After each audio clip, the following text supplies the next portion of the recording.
সদস্য পদেও থাকতে পারবে না।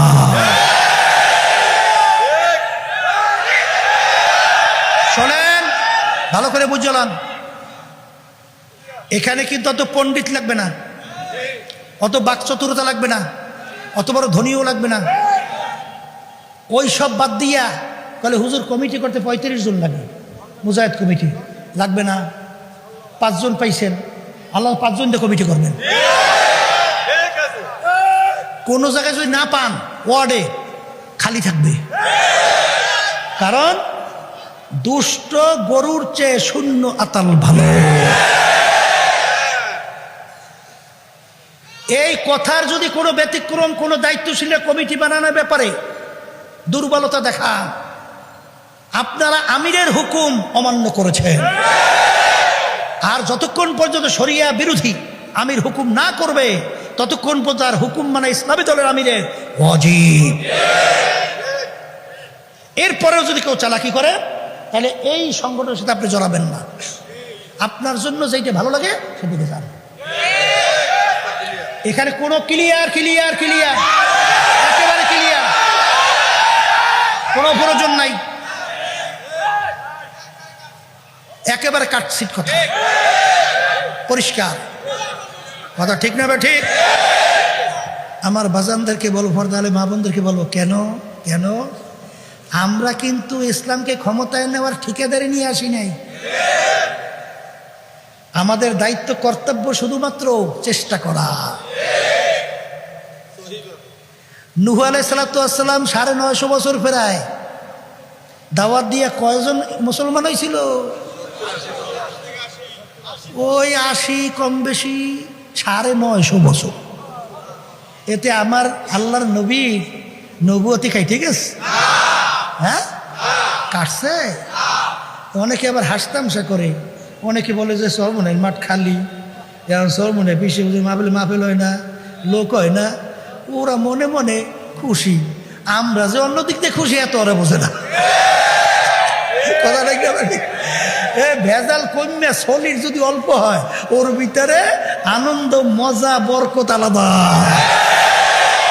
আর ভেজাল যদি বোঝায়, ও বিপদে শেষ। কথা ঠিক কিনা?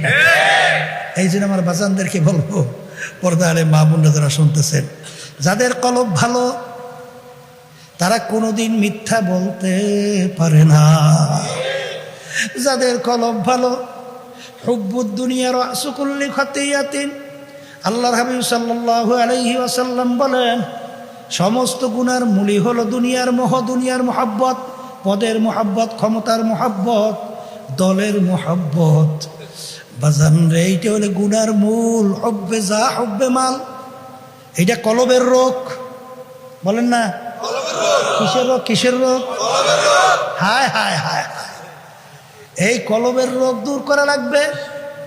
আমার বাজানদেরকে বলবো, পর্দালে মা বোনদেরকে বলবো, যাদের কলব আল্লাহর ফজল করমে ভালো হবে, হুঁশ থাকতে, জীবন থাকতে কোনো মানুষকে কষ্ট দিতে পারে না। কথা বলে না? যাদের কলব ভালো হবে, কোনোদিন চাঁদাবাজি করতে পারে না, তারা দুর্নীতি করতে পারে না, মানুষকে খুন করতে পারে না, বিভিন্ন মিথ্যা কেসের মাধ্যমে মানুষের সংসার ধ্বংস করতে পারে না। কথা বলে না? পারে পারে পারে? তাই যদি নাই পারে, আমার বাজানদেরকে বলবো, পর্দালে মা বোনদেরকে বলবো, বাজানরে আল্লাহ রাব্বুল আলামিন তার হাবিবকে দুনিয়াতে পাঠাইলেন কিসের জন্যে? ইয়াতলু আলাইহিম আয়াতিহি ওয়া ইউযাক্কিহিম ওয়া ইউআল্লিমুহুমুল কিতাবা ওয়াল হিকমা। এই জন্য আমার বাজানদেরকে বলবো, পর্দালে মা বোনদেরকে বলবো, বাজান কলব পরিষ্কার করো, এরপর দুনিয়ার থেকে বিদায় নিয়ে কবরের পথে রওনা করো। বাজান বলকের বাদশাহ ইব্রাহিম বিন আদহাম রাহমাতুল্লাহ আলাইহি মুসাফির তার দরবারে যাইয়া বলে, বাদশাহ সালাম দিয়া, আপনার এই মুসাফির খানায় আমি একটু থাকতে চাই।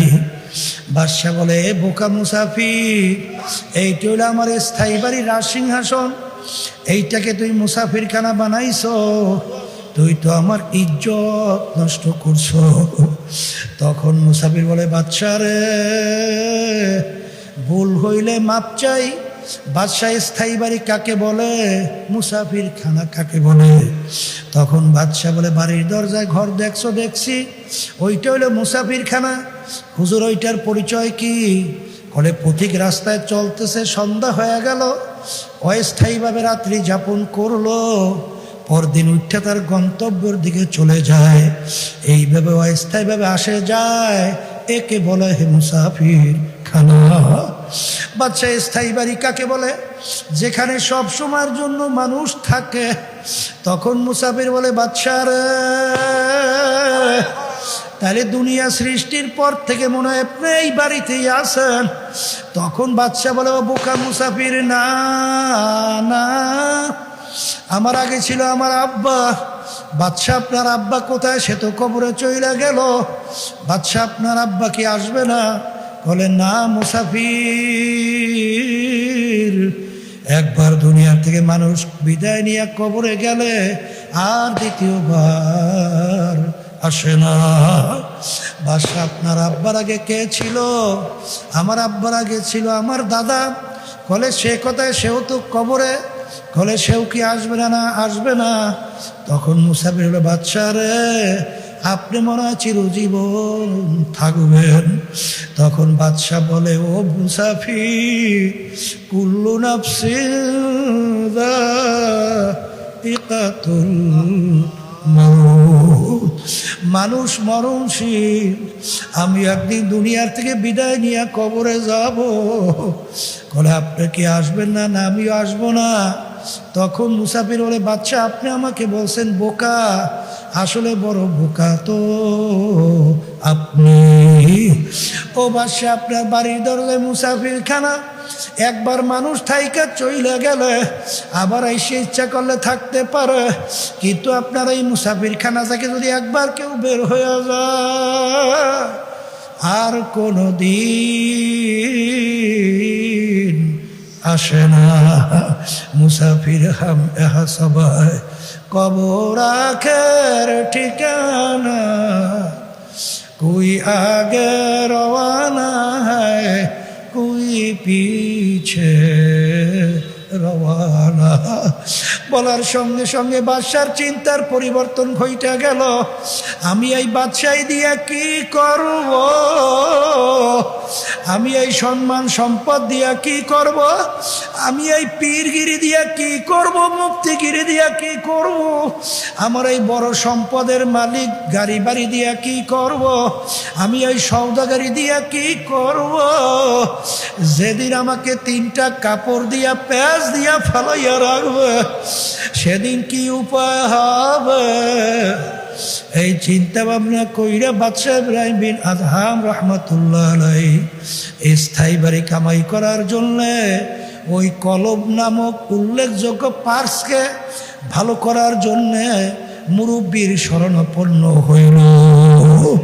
মুরব্বীর কাছে যাওয়ার পরে মুরব্বী তাকে এমনভাবে ক্যাসা শুরু করছে। কি করে ক্যাসা?